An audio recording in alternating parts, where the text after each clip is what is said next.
Hey, welcome back to The Dive. Today on the show, we have one of our favorite guests, Frank Holmes from Hive Blockchain. But before we bring Frank on, I'm just going to quickly remind you to tap on that subscribe button.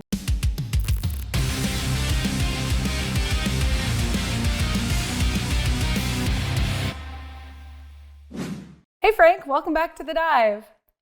It's great to be with you, Cassandra. Yeah, it's great to have you back.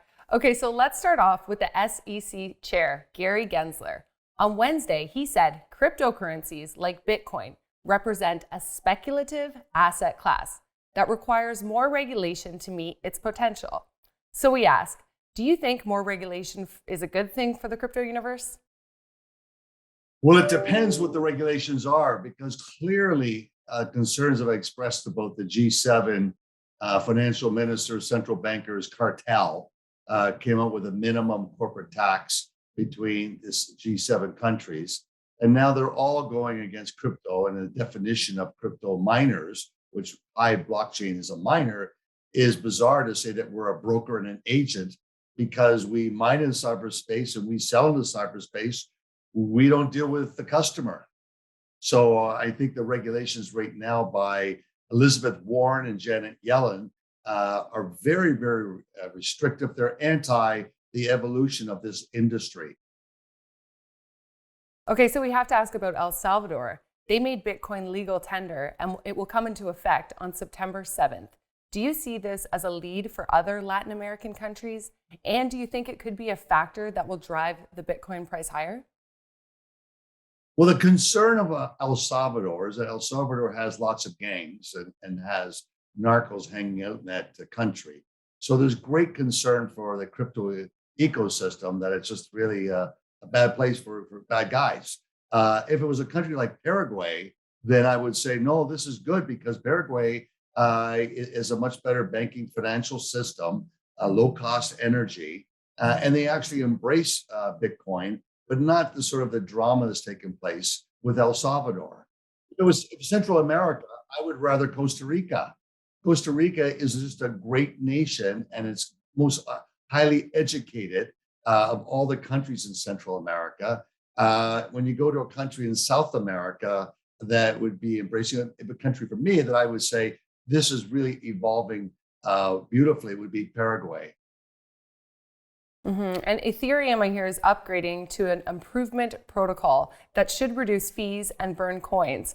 How do you think that this will impact the price of Ethereum, and how does it impact Hive? Every one of these fine tunings has only helped Hive. That's all I can share with you. People have been speculating, Cassandra, when I first took Hive public, the proof of stake is going to wipe it out. It's all finished. Why would you ever do Ethereum when it was $200 a coin? Well, they're wrong. It's up more than tenfold. At one time, it went up 20-fold from these levels.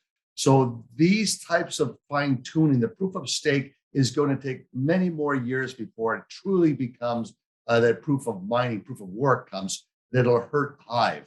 But what Hive's done to hedge that is that we've partnered with NVIDIA, and we have purchased the best chips in the world, these GPU chips in the world, unequivocally the best, that allow us in a couple of years to pivot to build out for gaming industry, for rendering, for innovation, for movie, for AI, for cancer research, etc. So these chips will have a much longer life. In the short term, we just make money mining Ethereum. Amazing. And your global mining activities have been reporting to be yielding a $200 million run rate. This is enormous. What changes did you make to achieve this result?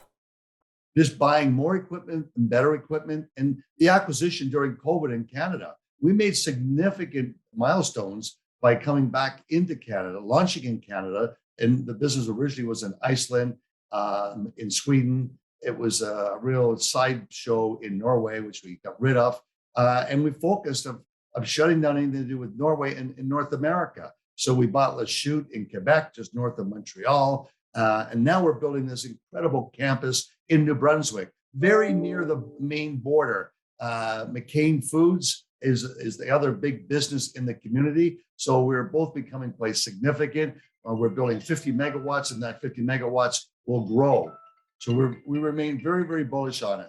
So your acquisition of the new equipment has piqued our interest. What kind of impact do you think we'll see in the following months? How is your annual run rate going to change as a result of this? Well, what we've mentioned in previous press releases is buying equipment to build out our Bitcoin footprint to get to an exahash. And we're almost there. You're in the red zone for that touchdown pass. It's going right in to score. So we're at 900 and change in sort of our capacity. And hopefully in the next 10 days, we'll get our financials filed and complete for our year end, which would be a positive surprise for all investors, just like when we announced the $200 million run rate. And we'll have hit the 1 exahash of Bitcoin mining. And then we'll take that and double that again over the next 12 months. And but we think that if you take the Ethereum production we have today and you add that and convert that to what our Bitcoin footprint is, we're at 1.7 exahash, like they call it. So presently, I think we're probably the biggest revenue generator when you combine them both. But most of the market loves the word exahash. How many exahashes do you have is the big run race.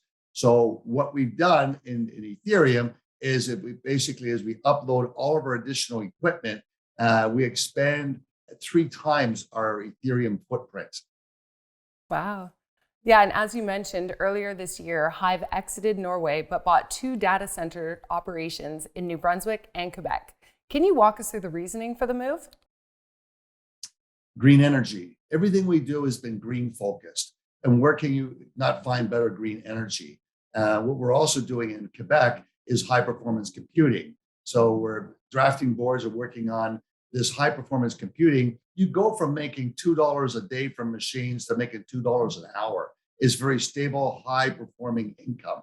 So we like that. In addition to Lachute right now is mining for us with 30 megawatts of energy, is producing a lot of Bitcoins every day. We've added more high quality machines there. We've sold our S9s, not all of them, but as new machines come in, we sell the S9s. They go to predominantly Latin America, it seems, and then we get a better production. Now in New Brunswick, I'm extremely excited about New Brunswick because that's a campus. We're expanding our land footprint. We're expanding our operations. So I think when all the dust settles in the next couple of years, we'll probably have in Eastern Canada. My goal is 200 megawatts of energy, but it's just foot by foot. What's announced, which we have signed documents, is for 50. Then we'll expand that to 20 in Sweden.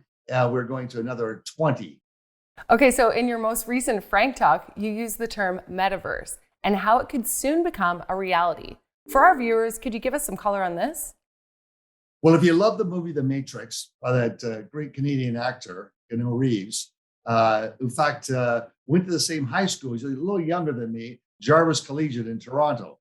And so that movie was really an important movie for people to understand the new world, the data world, just like Minority Report was. That was another evolution. And the metaverse is what was used by Zuckerberg last week when he announced phenomenal revenue of $26 billion for Facebook and doubled the earnings last year. So he used this word quite often to basically talk about how, I would say there's another important word, the quickening. And the quickening is about time. Time is something as a human construct to measure the past and the future. And when you go into what's happening today, is everything is being compressed so quickly. So things happen faster, they're more quick. Even with lockdowns, what's happening on the internet with the Zoomers and all the other things that are taking place with technology. And it changes our world. And it's how do you grow and evolve in that metaverse. And I think that that's what's important for people to appreciate. It started with a book. In 1992 was the first time to use it. And a lot of the technology like digital money, like Bitcoin, was discussed as something to evolve in digital money. And it's here. It's here. All right. Well, thank you so much for joining us today, Frank. We'll talk to you again soon. Well, thank you very much.